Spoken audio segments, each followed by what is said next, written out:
Okay, so as it says on the slide there, you guys aren't going to be able to turn your cameras on and your microphones are muted. So you're not going to be able to sort of chat verbally or, be seen through the webinar.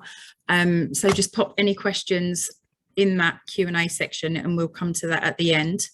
While we're waiting as well, we'll just get the rest of the panel to introduce themselves. So for me, it's Shelley Woods. I'm part of the Heart Sports Partnership HAF team. I've worked on HAF over Easter and summer, and it's myself and a couple of others that are leading the project for Christmas. We've also got Kay and Orla and Matt, and then some colleagues from the Hearts Community Foundation. So Matt, do you want to introduce yourself?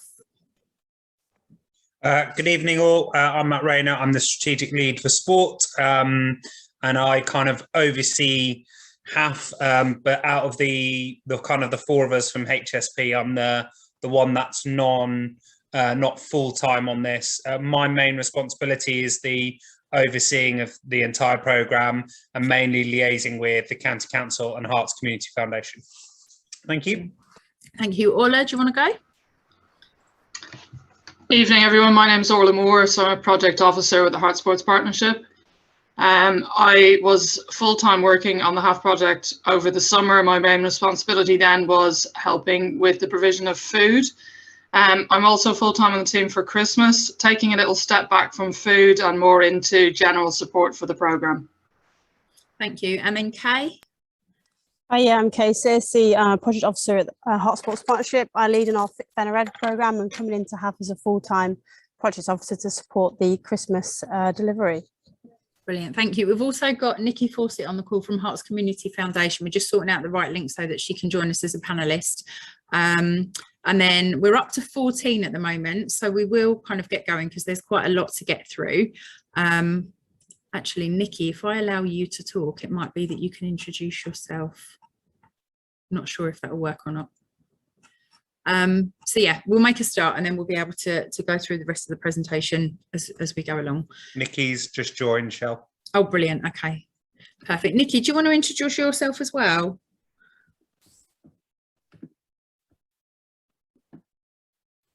I'm not sure if Nikki...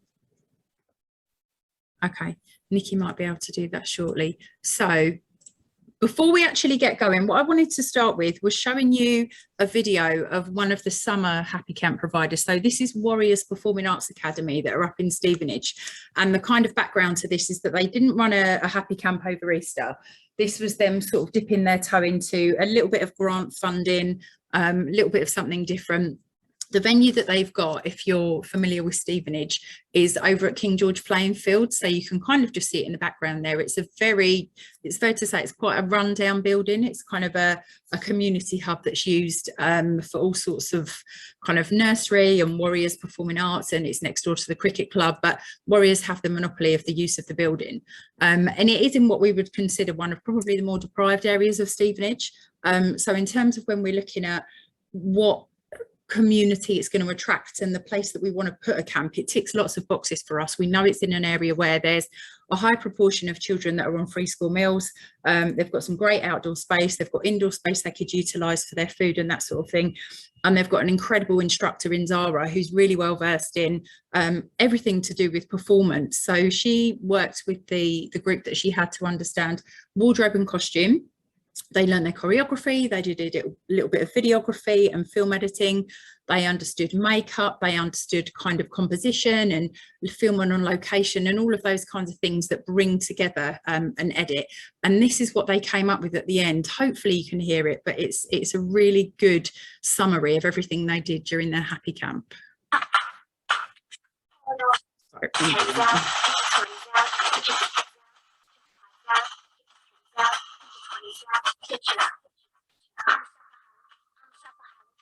Shopaholic and the mat of control. I'm a shopaholic, I'm a shopaholic, I'm a shopaholic and the mat of control. I'm a shopaholic, better take away my wallet. Nothing in my pocket and I'm out on a roll. I'm a shopaholic, better take away my wallet. Pockets got nothing and I'm out of control. All in all, shopaholics. Yeah. where the credit cards at? I'ma shop till I drop. Wearing out a hole in my new high tops. Rope chain swinging with my big gold watch. Watch me, wish she got a Casio, not a Swatch. I need a marionette from Bel Air who can buy me the beers until the ladies is clear. Trying to get on the rich list with 3-figure digits like doctor, is my purse anorexic? I hit the store to see what's happening. Clean out the shelves and leave with the mannequin. 80s queen, 3-finger rings. Yeah, I can do it all with a little loose change.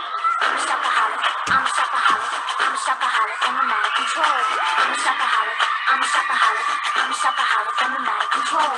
Hold up, you need to hire a stylist. Thought you looked tight, but the mirror was lying like Midas. I got a rope chain, a dope chain, boy, you been bad. They must have gave you the broke chain. My wallet may be empty, but my closet is full. And I can't be a fashion victim if it hasn't been done. Let's go. Get your fives out, get your tens out, get your 20s out, get your fives out, get your fives out, get your tens out, get your 20s out, get your. So hopefully you guys have been able to see that. Now, I don't know about you, but for me, that is a brilliant example of what you can do with a happy camp. And I think part of that comes from the fact that Zara planned it right from day one. She looked at the camp as a progressive thing, and what the kids could learn on day one, she could build on. They didn't necessarily have to be there every day. Obviously, being at the camp frequently and consistently meant it was easier for them to join the video, but she was teaching them all sorts of elements of filming and videography and choreography, and it allowed her to tick all the boxes for enrichment and the physical activity part of it really, really well. And I think what we've picked up from that and some other camp providers that ran in a similar way is when you're putting your camp together, thinking about what the end product could be, and it's not going to suit every style of camp, but looking at it kind of as a whole, especially if you're running a shorter camp, what can you achieve by the end of it, and how can you give the kids that are coming along a really good experience to learn a whole new set of skills. So moving on to the actual presentation itself, if you're new to HAF, we'll just give you a bit of background. So it's a collaboration between Herts County Council, Herts Community Foundation and ourselves, and the roles that we play within that collaboration are all slightly different. Herts Community Foundation are the organisation that you'll be putting your grant application into, and anything to do with invoicing, monitoring, data collection, all that sort of stuff, that's going to be a conversation with them. Herts County Council, there may not be an awful lot that you do with them, but they support us in promoting the project as a whole. They're our main communicator with the schools to let the right families know that the camps exist. And then we are the coordinator, so it's us that look after getting you guys to understand what the project is about, making the applications in the first place, and then as we move along, the promotion, the booking system, and the main kind of operational element of things sits with us. So the reason that the Holiday Activity Fund has been put out by the government is that school holidays can be a really difficult time for families for lots and lots of reasons, but the obvious ones are increased costs, food, childcare, holiday hunger becomes a real pressure point. And the HAF Fund, as it's kind of affectionately known, is just about trying to alleviate some of that pressure. These kids are less likely to access school activities, so when their friends are going along to summer camps that parents pay for and they're doing all of this fun stuff that's got price tags of kind of 30, 40, 50 quid a day, we know those kids aren't getting the opportunity to do that. And then come Christmas, when you've got families that will be going to Willow's Farm or Standalone or going into London, we know those kids aren't getting those opportunities, so that's why this is so important. As a result, they're more likely to experience what we consider to be an unhealthy holiday, and that can be in terms of nutrition, but also a lack of activity. It's very easy for kids to end up just stuck indoors the whole time, especially if they don't have access to an outdoor space or a garden, or parents are too busy to take them out to the park and that sort of thing. And as a result, they experience social isolation and they go back to school and they don't have those nice things to talk about that their friends have managed to do during the holidays. What we're trying to do through the programme is support those children and young people to eat more healthily. So it's really important that any camp that kids come along to offers food, and we'll come on to food a little bit later in the presentation, but it is really important that there's an element of not only healthy eating, but also an understanding of nutrition and nutritional values of food and what it means to eat a balanced diet. We want them to be more active. We don't want them to pick up sedentary habits. taking part in engaging and enriching activities. It's all character building. You know, we all know that kids come home from school with great stories about stuff they've done, whether it's playing in a sandpit or teaming up with their friends to make up games, or, you know, drawing pictures of each other using chalk, whatever it is. They get some really great opportunities at school that come the holidays they just can't continue doing. We want them to be safe. Some of these family situations that children are coming from are quite tricky. You know, it goes without saying that there can be quite a lot of vulnerabilities and difficult backgrounds and quite challenging home lives for some of these children, and arguably they have a bit of a safer time if they're perhaps not at home, where there could be tensions building. As we say, there's those pressure points, there could be domestic arguments, that sort of thing. So we want to give them a bit of a sanctuary and somewhere to come to so they can really enjoy their holidays. We've talked a little bit about the health and nutrition and when that can be expanded on through your enrichment activities. And then generally just to be more engaged with school and other services. If they can go back to school at the end of the holidays and join in with their friends and chat to their teacher and their peers about stuff they've done, it's going to give them a more sort of confident approach to being around that environment. So the programme is aimed at children aged 5 to 16, and these are children who are eligible for benefits related free school meals. Now, this causes a little bit of confusion because universally, children who are in reception year 1 and year 2 get free school meals, and that's under it's kind of a universal infant free school meal program, and a lot of parents don't understand the difference because they wouldn't necessarily have been means tested. They wouldn't know if they would be eligible ordinarily. But what we're talking about is children who are coming from families where the household income is kind of not much more than about £7,500 a year, so they are in real sort of difficult situations. We run at Easter, summer and Christmas. So the obligation for us from the Department for Education is that we needed to run a week of camps at Easter, at least 4 weeks in the summer, and then a week at Christmas. Each camp needs to be a minimum of 4 hours a day for at least 4 days a week and up to 4 weeks during a certain school holiday period. And as I say, that's broken down at Christmas to just that 1 week of provision.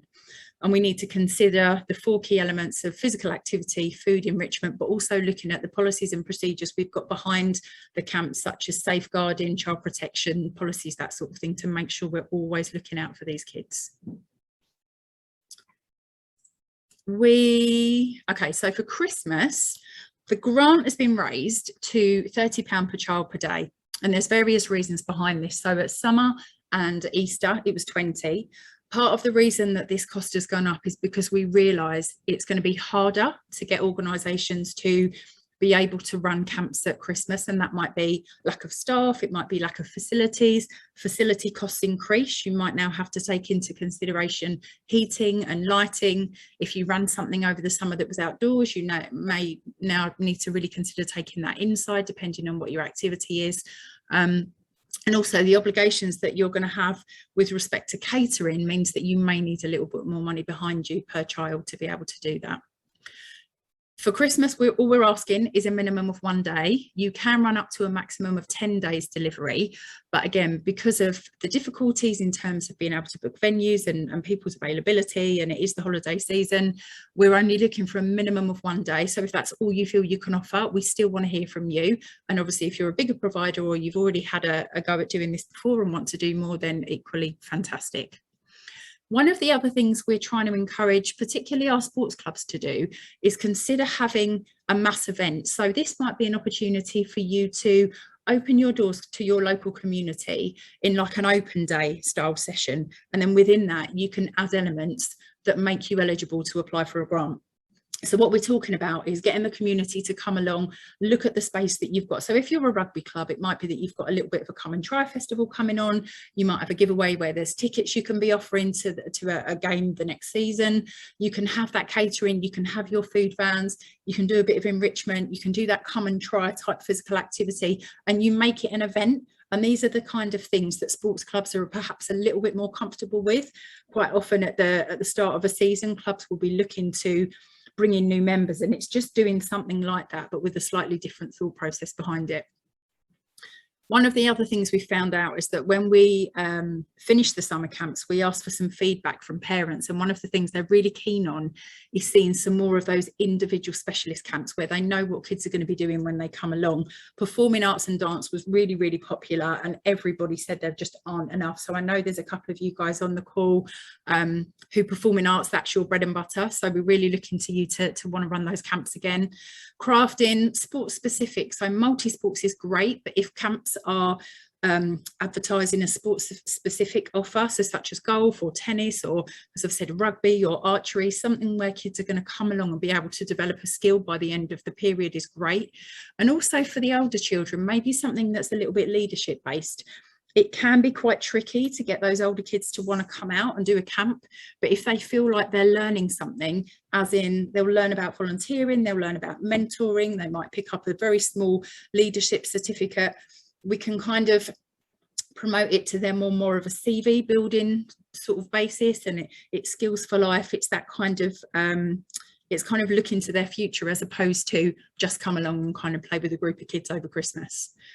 The offer is over a 3-week period, so we've got select days, 22nd, 23rd, 24th. Obviously we're taking out Christmas and Boxing Day, then that middle week in December, and then a couple of days in January, and you can pick any of those days that you want to run your camps on. There are certain non-negotiables when it comes to running your camps. So the food does have to be of a school meal standard, and ideally it's hot food. It's going to be winter, it's going to be cold. And our thought process has always been that this might be the best meal of the day that these kids get. So we want it to be of good quality. They need to do at least an hour of physical activity. We want to keep them moving. We need an hour of enrichment, and later sort of into October, we're going to hold some short webinars that give you some ideas around how to run really positive, engaging enrichment activities if this is something that you don't feel very comfortable in. We do need monitoring and evaluation back from you. At the moment, the government is going through a comprehensive spending review where they're deciding whether or not HAF will be funded for 2022 onwards. So it's really important that we give some good data back to show that it's making an impact. And then all of your places that you're offering have to be listed on a booking system, which if you worked with us previously, you'll be familiar with. The Playways booking system, it has had its faults previously, but we're constantly working with Playways to try and make it an easier system, both for yourselves and for parents to use. So this is another video. This is slightly different. So this is one of our Fit, Fed and Read camps that ran at Easter, and it just gives you a feel for the kind of stuff that you can put into a multi-sports based camp.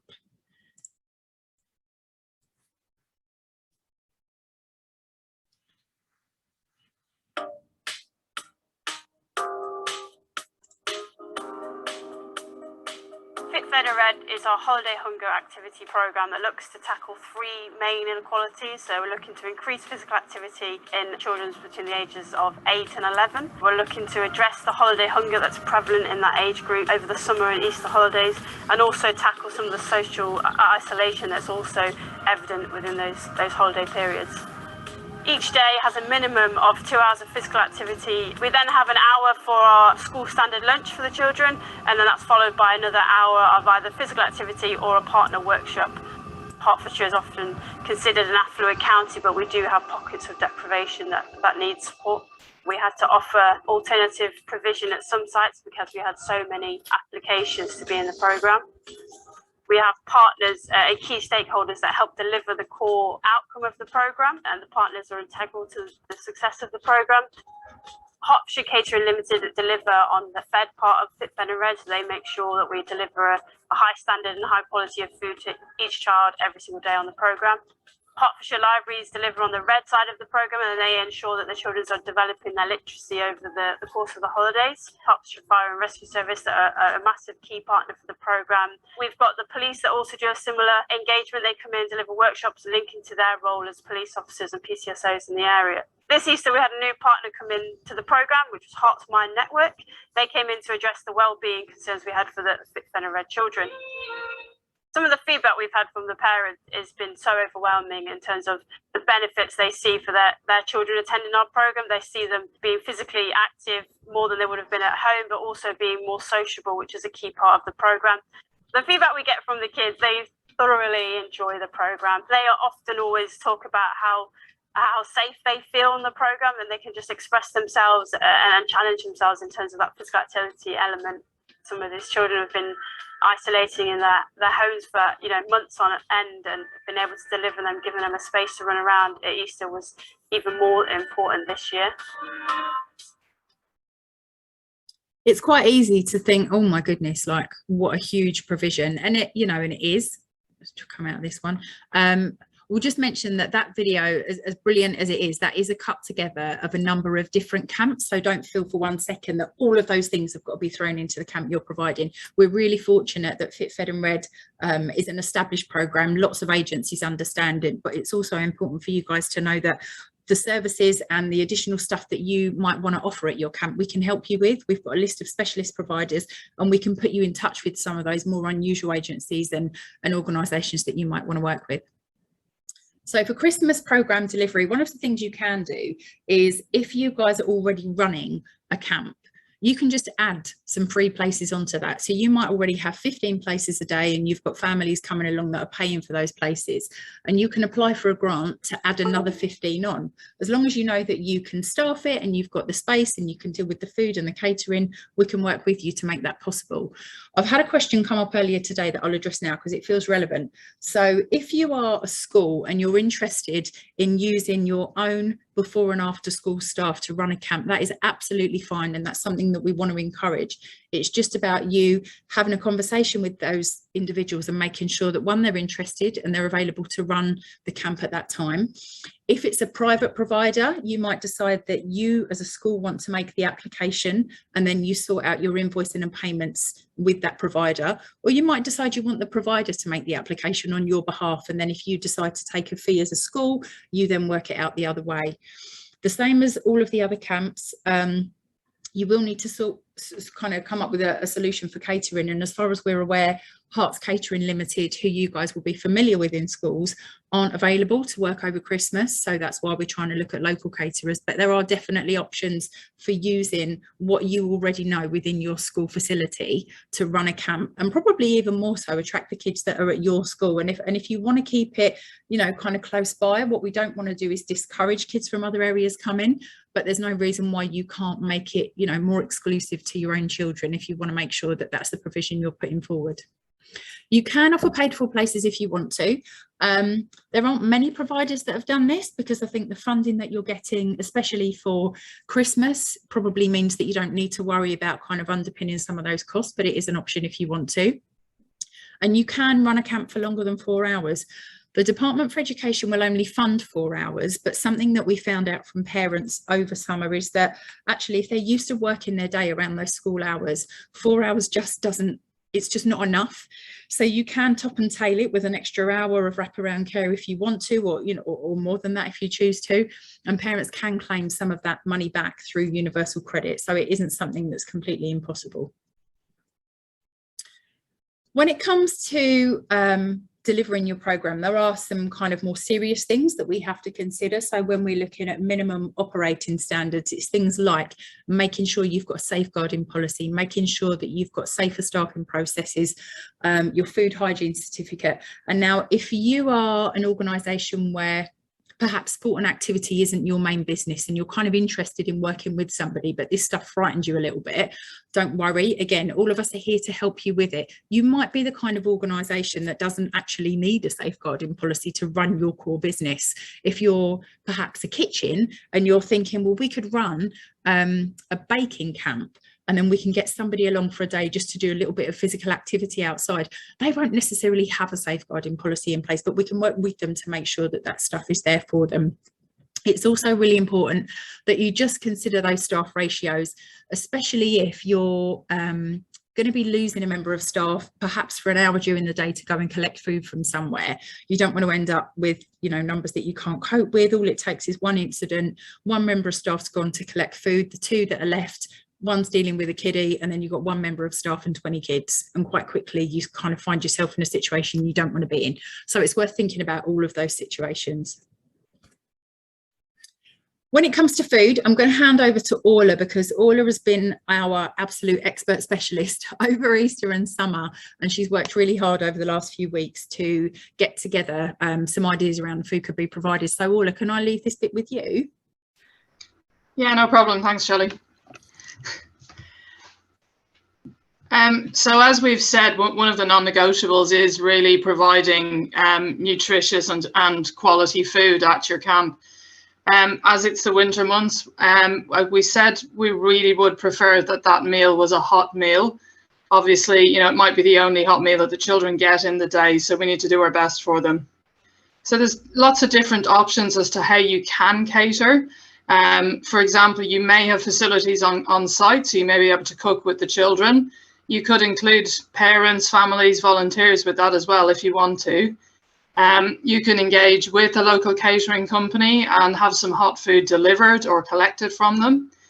It's also possible to, as we said, have that cook, share and eat process. So that might be a combination of cooking some food on site or bringing some food in and maybe assembling it. So for example, you know, a local takeaway might be able to supply you with some big bowls of salad and some nice cooked or grilled meats. You can assemble those into, you know, nice little kebabs or tacos or something like that.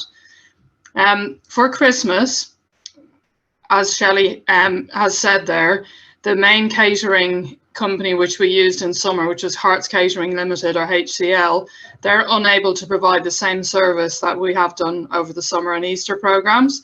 So the camp providers will need to contact caterers themselves and to arrange the food for the camps. We will help you with this. We're not pushing you out in the dark.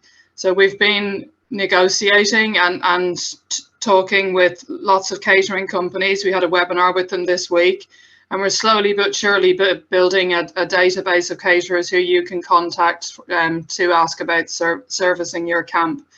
There's also suggestions on our website about using different search finders for finding catering companies in Hertfordshire, and some suggestions basically from Google as well. Just a reminder as well, so if you are providing food at the camp, it's very important that your staff and volunteers are aware of food safety and hygiene.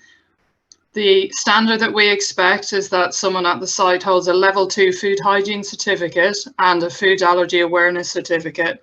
And again, through our partners at the Hearts Community Foundation, we will be offering training in this.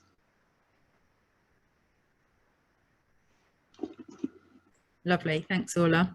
Thanks, Shelley. So when we finish the webinar, we've got a little bit left to go, but when we finish it, I'm just going to give you a quick kind of look around the website, because there are a few changes to pages that we've made, and all of that information that Orla's just talked about, along with the specialist services, we can just kind of point you in the direction to find where all that is, along with some sort of enrichment information.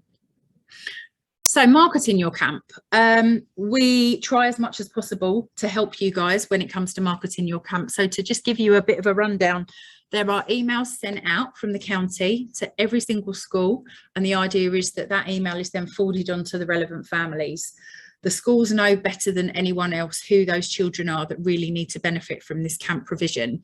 Again, if you delivered at summer, you'll have been made aware of some of the difficulties that we have with this, with respect to schools not necessarily understanding the email, not knowing exactly what they needed to do with it. So we're working with the schools already. They've been sent their first kind of bit of information about what we'd like them to do and how we want them to share this information, so that we can maximise the number of children that are finding out about this. A lot of our advertising comes through social media. So as part of that, we put together our own kind of marketing suite that you guys can access and you can edit. You can drop your own photos in and your text, but it still maintains the kind of look and integrity of the Happy brand. We use a number of newsletters. We put things out in the local press. We use quite a lot of paid advertising, and we're fortunate enough to be supported by Sport England and a specific creative agency who have got quite a substantial budget behind them to help us push the camps out across the county.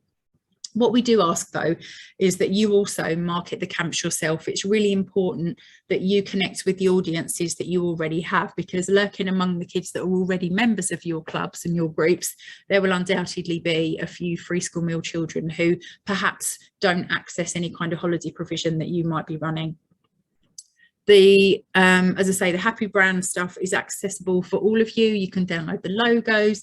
All we ask is that you don't kind of distort them too much. There is quite a lot of free reign, but we still want to try and keep that look and feel. It's taken a while, but it's gradually becoming recognised across the county, and hopefully the bright colours and the sort of the happy, even the way that happy spell is starting to become something that people resonate with. And then it is part of the Playways booking system, and that in itself links to an activity finder. So what we do when the bookings open, which for this year will be the 6th of December, we upload an activity finder widget onto our website. And then as a parent, I look on that. I've got one web link to follow. I look on that activity finder. I search by radius, by my child's age, by the date I'm looking for, and it brings up the camps that are in my search results. From that point onwards, I click on a camp and I make my booking. Within that portal, you can take off your own widget. So what I mean by that is, as much as possible, we want everyone to support everybody and promote everybody's camps. But if you've got a very specific audience and you want to kind of cut out some of the journey and take parents straight to where they need to book, you can extract a specific URL that takes parents just to your camp, and that's fine, and we're happy for you to use that. We can show you how to extract those URLs when it comes to using the booking system. This is an example of some of the marketing that we had put together, and all of this is stuff that you can download and you can add your own information to. This is going to be available for you again at Christmas, perhaps with a slightly different look to represent a little bit of festivity. But as you can see, those really vivid colours are just used throughout to try to keep that level of vibrancy and that recognition across the whole of the brand. When it comes to the Playways system, so a date for your diaries now is the 22nd of November. Once you've put your application in, you'll hear back from Hearts Community Foundation towards kind of mid-November as to whether or not you have been successful.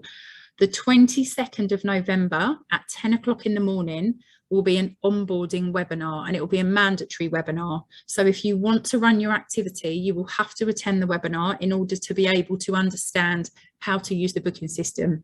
Even if you guys have attended before, as I've said, we're doing a lot of development work with Playways, so there will be changes that all of us, including in the HSP team, need to understand so that we can use the booking system to its optimum. So it's worth making a note of that date now, just in case you know, something else comes along. I'm sure that many of you are going to be successful in your applications, but that is a really, really important date for you guys to be aware of. As I've said already, families and participants will book via the activity finder, but we're also going to encourage parents to start downloading the Playways app now. One of the things that came through is that when it comes to cancelling bookings or changing bookings, they found it a little bit tricky, and you guys as camp providers have also given us feedback to say we've got kids listed on camps and they're not turning up. And the meet in the middle is a lot of the time the parents needed to cancel it, didn't know how to, so their names are on the camp and they've not turned up to you. So there's all sorts of issues that are raised there with respect to catering and people expecting people to turn up, and frustrations that I thought I'd cancelled and I hadn't. So we're doing our best to fix that. Playways also doubles up as the space where we get your monitoring and evaluation from. So I touched on this a little bit earlier when we talked about the information we give back to the DFE. It is the area where you go to fill in your registers. Now we can discuss again later down the line how you want to do your registers. There is of course an option for you to use a paper register, but the Playways system extracts all of the information about the participants that a parent fills in on the booking form. So this is things like name, medical conditions, emergency contacts, dietary requirements, all the information that you would want is collected on that booking system. That can then double as the register where you can log in and look at that information about that child. You've got the contact details to hand, and you can also tick off that they've attended. When we get to the end of the camp, it's really important that you've kept that information accurate, you've kept your registers up to date so that we can go back and accurately report how many children have benefited from the provision across the Christmas period. And also, as I mentioned earlier, you can have those bespoke booking links that lead straight to your own camps. We talked a little bit about specialist services. So if you are, especially if you're new to this, if you're thinking, do you know what, we are brilliant at the sport and activity, we know what we're doing, we've got a great venue, we work with kids all the time, what on earth's enrichment? That's where the specialist services come in. Or likewise, we can cater, we can provide food, but actually we'd like to run a camp. How do we find a sports coach to come along and help us? we've got a list on our on our kind of Happy portal that gives information about specialist services, and these are organisations that have possibly run a camp in the past, or have said, actually, we're not ready to run a camp yet, but we'd love to be able to come along and help. We can give you links to that. It's an open space for you to be able to look at any time, and they are happy to be contacted directly. So you don't need to come through us. You can make contact with them at any time and say, look, you know, we're going to be running a camp in Hertford. You're just down the road. How do you feel about putting a coach in for an hour or so just to kind of cover our enrichment or our sport element? And we really want to encourage you to do that, because there's some really interesting and diverse services that are listed on there that would be great to make use of. So we're going to have a Q&A session now. Before we kind of start answering any questions, I want Nikki to jump in, because bless you, you've probably sat there the whole time listening to us waffle away, and you've not said anything. So I think you can unmute yourself and introduce yourself. Thanks, Shelley. So hi, everybody. Yes, I'm Nikki Fawcett. I'm the grants manager for the programme. So any queries that you have, please get in contact. I'm happy to help you with those. There are a couple of things that would be great to share with you now, just to kind of flag up. The first one's really if we can ask you just to try and be as clear as possible about the programme, what your programme actually involves. And include a mini timetable if you can, so just like a sample of one day. And the reason why we ask that is it's really important that we understand your programme, because essentially we're championing and representing your programme as part of the grants assessment process. And if we don't understand that programme, then firstly we're going to have to come back with you and query, but we just want to be really, really clear and thorough and positive about the programmes that we've got. So anything you can do to help us to understand, that would be great, because we need to make sure that you definitely do meet the criteria for the programme. That'd be really helpful. Thank you. There is a sheet that's attached, a spreadsheet that's attached, which asks you to tell us about the locations of your activity. And that's really important, because it helps HSP to map delivery across the county. And obviously a big part of the programme, an important part of the programme, is that we do have coverage across the county. And so it's important for us to understand that, and potentially we might need to take that into account when allocating as well. So it might be that we know there's a particular need in one area and not so much in another. So again, that might impact. So our understanding is really important. The deadline itself is the 6th of October, and it's midnight on that day, but we just need to be really clear that there are unfortunately no opportunities to extend that deadline at all. It's really important. We're moving into that budget phase, and the end of our budget, we need to understand what budget we have available, because it helps us map out who and how many providers we can support and provide funding for over that period. And it's just not possible for us to extend. So I would really encourage everybody to have a look at the application form in advance. So if you have got any queries, then we can answer those as you go. So please don't worry about, please do feel free to contact ourselves and HSP as part of that process. And as Shelley and the team have said, they're very happy to help with questions around programme delivery. There's the additional support with food, etc. So again, please do make use of us. That's what we're here for. At the end of the programme as well, there is a monitoring report. It's not a massive load of questions, but it's really there to help us understand the impact of the programmes that you've kindly delivered with all the people that have engaged with your service. And it's important that we get some really kind of, only a couple of sentences, but a really good overview of the positive outcomes that you've seen, you've witnessed, that your feedback perhaps you've got from your parents, and more importantly, those involved in your programme, so that we really can take some great examples to include in our end of period report that goes back to government. And whilst there is absolutely no definite plans to deliver this programme moving forward, obviously we are hopeful, and as Shelley said, the government are going through a spending review over that period. So any examples that we can have, that we can drop in to really help highlight how important the impact that it makes locally is going to be hugely important for us. So if we can just champion that now. I think that's it from a grants perspective, Shelley, other than I know that we'll circulate contact details, etc. And apologies for my children have just returned home. They popped out for a short moment, so apologies if you can hear them in the background. But I think that's everything. Did anyone have any specific questions? And please do type them into the Q&A, and I can pick up here, or we can catch up later in the week next week. Thanks, everyone. Lovely. Cheers, Nikki. Thank you very much. So yeah, question time. There's one that's just come up from Kelly. So Kelly's question is, how do we access the portal to make connections with specialist organisations before we apply for the grant? This is the first step of ensuring we can meet the criteria before making the application.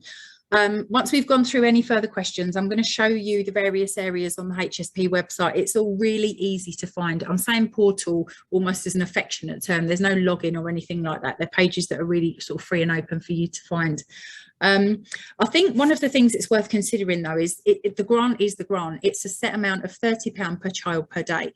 So if you know how many children you can cater for, you kind of work backwards from your costs. I can understand that you might be thinking about, well, if we want a specific service to come in, that might mean we need to cater for a couple more children each day to let that funding be available. But it is a cost per head. If you know you're catering for 10 kids a day, you know you're looking at £300 a day. So the costs are quite rigidly set in that sense. Oh, thank you. Orla's just posted a link on there as well in the chat, so you can pick it up from there. Has anyone else got any other questions about anything? Or do any HSP colleagues want to add anything else?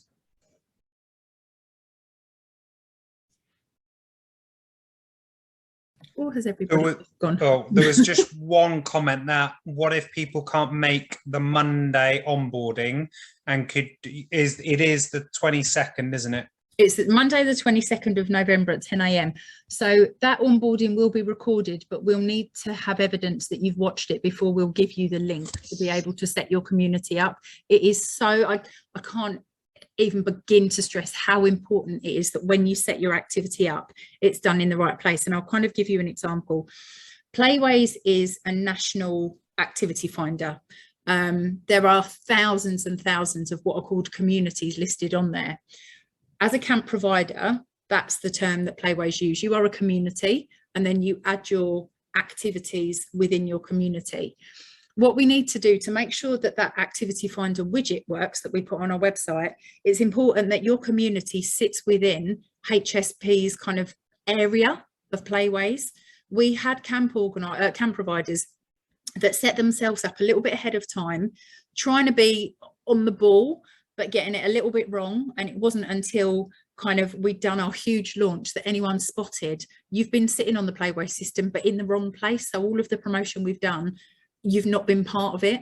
So it's really important that you come to the, or you at least view that webinar, you understand how to set your activity up so that we can maximise on all the publicity that goes out. I'm concerned about sign up during the holidays. I don't want to say we can have 45 children and we get 10 sign up. What was it like last Christmas? I wish I could tell you, but we only started at Easter. This is our first full year. So we've done Easter, summer and Christmas.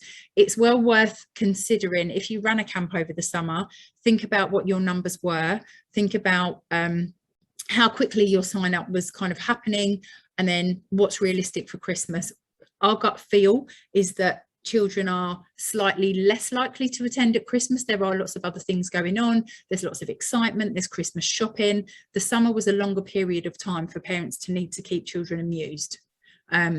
So I think it could be slightly trickier. If you delivered for 10 during the summer, I think to go from 10 to 45 is quite a big jump.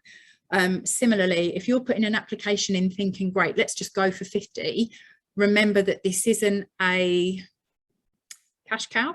This is a way of trying to provide activity. What we don't want, and the reason there's a bit of a cap on it, is we don't want providers going, great, we can provide 100 places a day because that means X amount of money. That's not the way to look at it. It's about how many kids can you give a really meaningful experience to and feel fairly confident that you could, that you can fill those camps.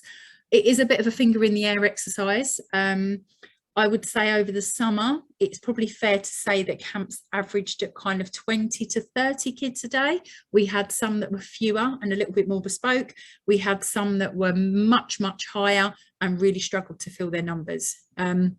Brilliant, booked out every day. I think, Daniela, you guys are one of those performing arts type camps that are really popular. So if you choose to go up a little bit in your numbers, I don't think you're going to struggle to fill it because we know how much those performing arts camps are really, really desired by people. Cheryl, there's just been a question from Paul around preventing no-shows.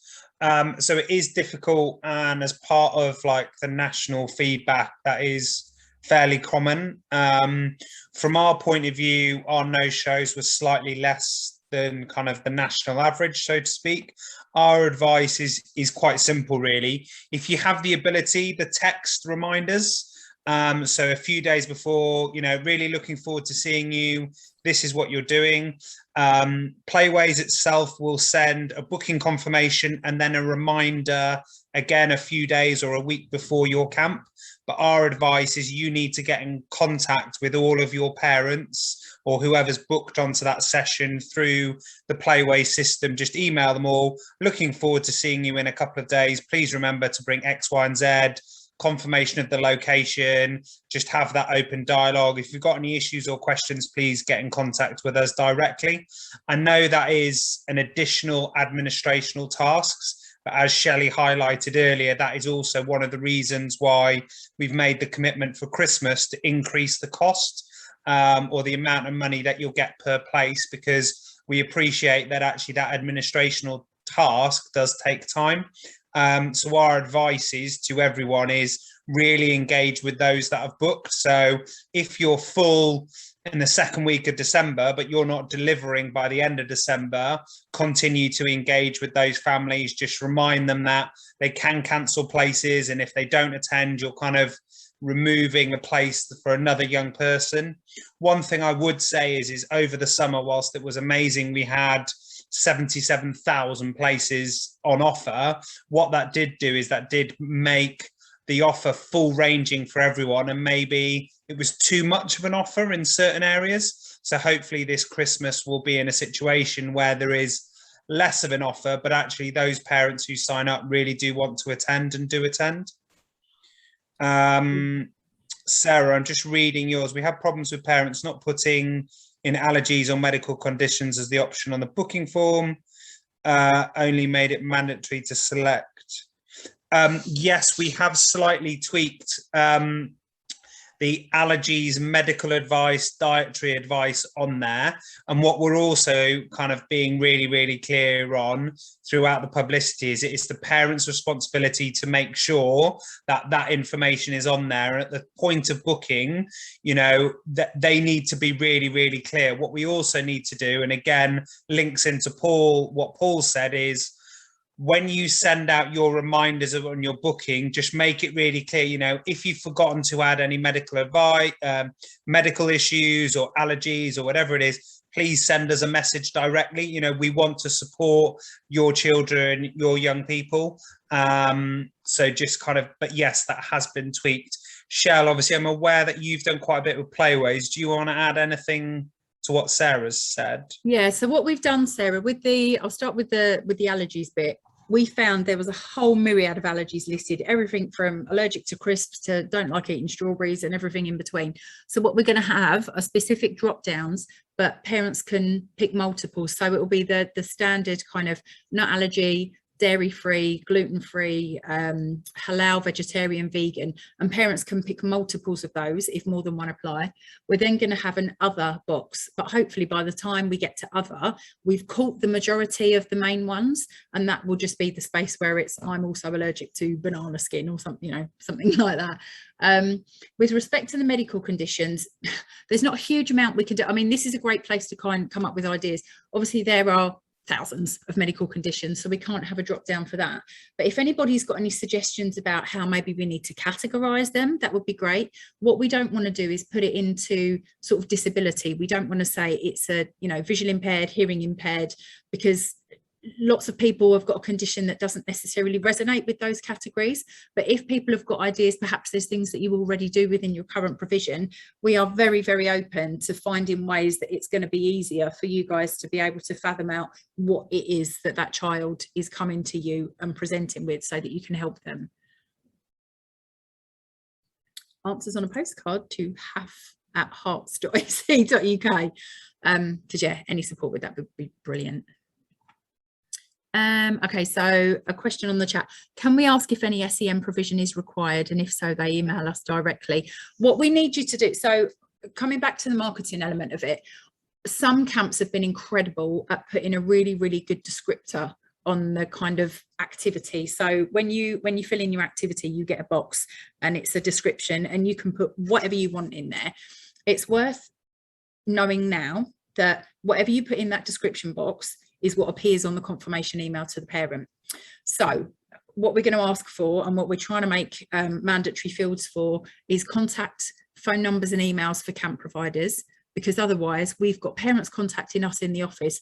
We haven't got a clue what it is that you would answer, and it's becoming increasingly difficult to put parents in touch with you. So first thing is for you to have your own contact details. Also, you need to be explicit in that description about what SEN provision that you can cater for. Now, if you know that you can't support one-to-one at your camp, that is absolutely fine. There were a lot of providers during the summer that said, oh God, are we being discriminatory? Are we being unfair? Do we have to make sure we can cater? No, you don't. If you're not a standard SEN provision and you know you can't adapt your delivery for those children, then that is okay, as long as you're explicit about it. So, I think the thing is to make it explicit what you can provide, but also keep checking your booking system. And if you see that somebody books on and they've put a note of a medical condition in there, they've booked your camp, you've got their details, you're doing nothing wrong if you want to email them independently and say, hi, we've noticed that Harry's booked on and you've mentioned he's got autism. What kind of support does he need? Absolutely fine to do that. Does that answer your question, Lisa? I'll wait for her to reply. Is there anything else from anyone? I'll just say one thing to all those that are on the call is, you know, we nationally, we anticipate that this will be, and we're going with the anticipation it will be refunded. So my advice to everyone is utilize Christmas as an opportunity to not necessarily try something brand new, but give it a go. We will have a smaller offer, but also those days are still working days. So lots of families, parents will still be working over that time.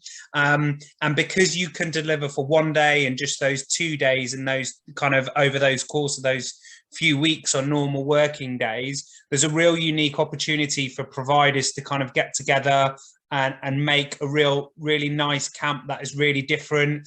And the great thing about Christmas is it can be really easily themed. You know, your enrichment and arts and crafts can be making Christmas cards, doing New Year lanterns, doing something that is kind of slightly themed and very focused, whereas Easter and summer is a lot harder.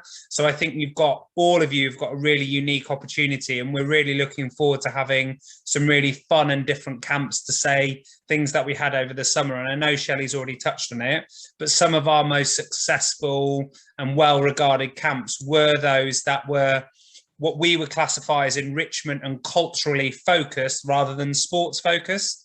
And for us as a sports partnership, we really want to make sure that we target those culturally enriched activities and add the sports element in rather than trying to do it the other way. It's very easy for us to help organisation find those sporty partners. It's a little bit harder around that enrichment stuff. But as you said, Shell, there are going to be lots of different webinars over October to give you some ideas, to give you that helping hand over the kind of the month period between you submitting your application and actually getting your funding.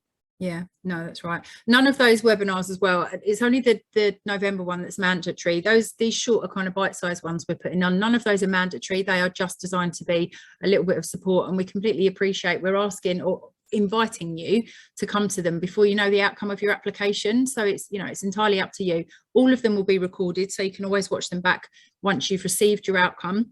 You might find it's a little bit too late to implement some of the ideas, but they will be there because the feedback, you know, we're constantly trying to find ways to improve, and this is stuff that we've heard from other camp providers. You know, you guys need just that little bit more support sometimes in knowing, you know, what to do with various aspects. Just Lisa's reply quickly. So children turning up and parents haven't mentioned the children have got an SEN. You're not the first, and I'm sure you're not going to be the last to mention this. I think, being quite frank, I think there's probably some parents who are fearful that if they state their child has especially got, you know, perhaps a behavioural linked condition, if they've got ADHD or if they're autistic, that camp providers might just say, no, you know, they can't come, we don't want them there.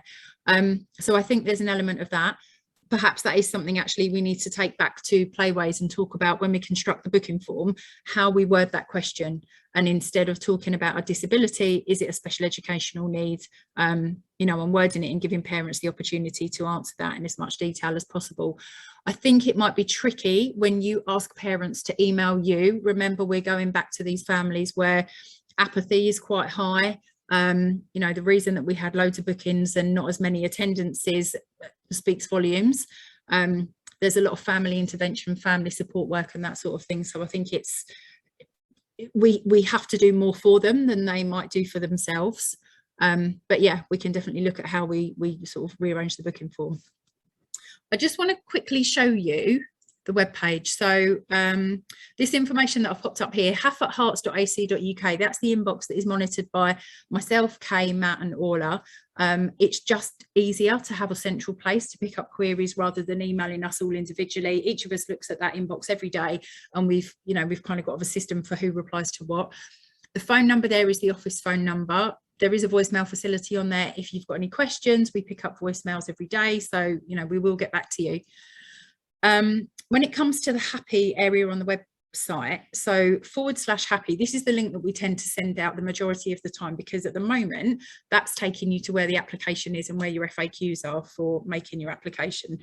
But one of the pages that was vastly underutilized during the summer, I'm just going to find it now, is our, let me open the right web page, is our enrichment page. So the enrichment page was put together, bear with me a minute. The enrichment page was put together so that you had a space to kind of just pick up ideas. Let me just share this again. So there we go. So at the moment, the link you're getting, most people are getting, is taking you into here. And this is where all the information is, and this is where you can apply for your grant. So if we just go back a step, enrichment activities, we've got various portals, and I'm wondering how many of you even saw this over the summer, and we've got ideas for all sorts of enrichment activities. So there are videos, there's downloads, there's kind of games, there's loads and loads of ideas for bits and pieces that you can do at your camp. So if you're stuck for enrichment, this is the starting point. Then second to that, when we talk about those specialist providers and the link that Orla put up, specialist services are listed here. So these are little anchor points. It's a very, very, very long page, but if you're interested in looking at providing meals, it's very snazzy. We've got an area here where catering providers can put an expression of interest. These are caterers that we've had a conversation with, and they've said, yep, great, we're in, contact us. We know exactly what you're going to be talking about. There's a table with about another 50 that we need to add in here. I just didn't have time to do it before tonight because we've been firming it up today. But then this is the search tool that Orla was referring to, where you can search locally for catering organisations that have kind of got everything ticked and crossed in order to be able to work with them. So there's, you know, to be honest, that in itself is probably enough, but we are going to carry on adding to it.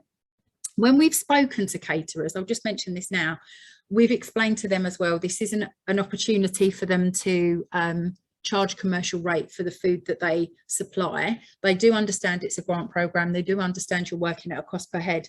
What we've said to them is that we think it's ideal if they try to keep their costs at £5 or under per head. Over the summer holidays, Hearts Catering, their cost was £4.14. If you use TAPF, then it was a little bit cheaper than that. And then there were other providers that some organisations paired up with. But just so that you're aware, we've given them a guide price that we wouldn't, you know, we don't expect them to be charging a tenner a head a day. You'll have no money left to do anything.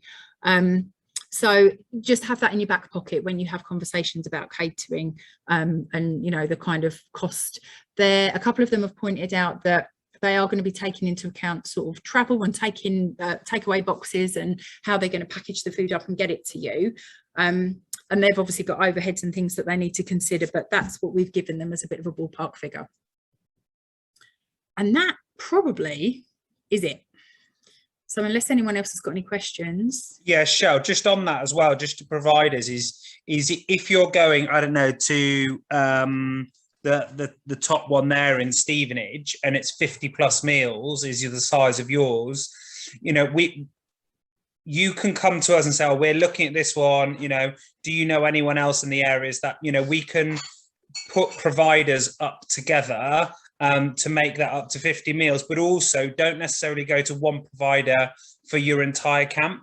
So it might be that you go to one person for day one, so on your Wednesday delivery, and you go to someone else for your Thursday delivery, because what that will also do is that will give your young people who are attending your camps, it will give them a variety of that food. So it might be that you go to your Italian restaurant for your Wednesday provision, and then you go to your local cafe for your Thursday provision, or your Thursday and Friday provision, whatever it's going to be. So be a bit more flexible. Whereas when you were utilising HCL or TAPF, you would just, that they were providing everything, so you were less in control of your menu. So it's just those little things that this will provide you with more flexibility.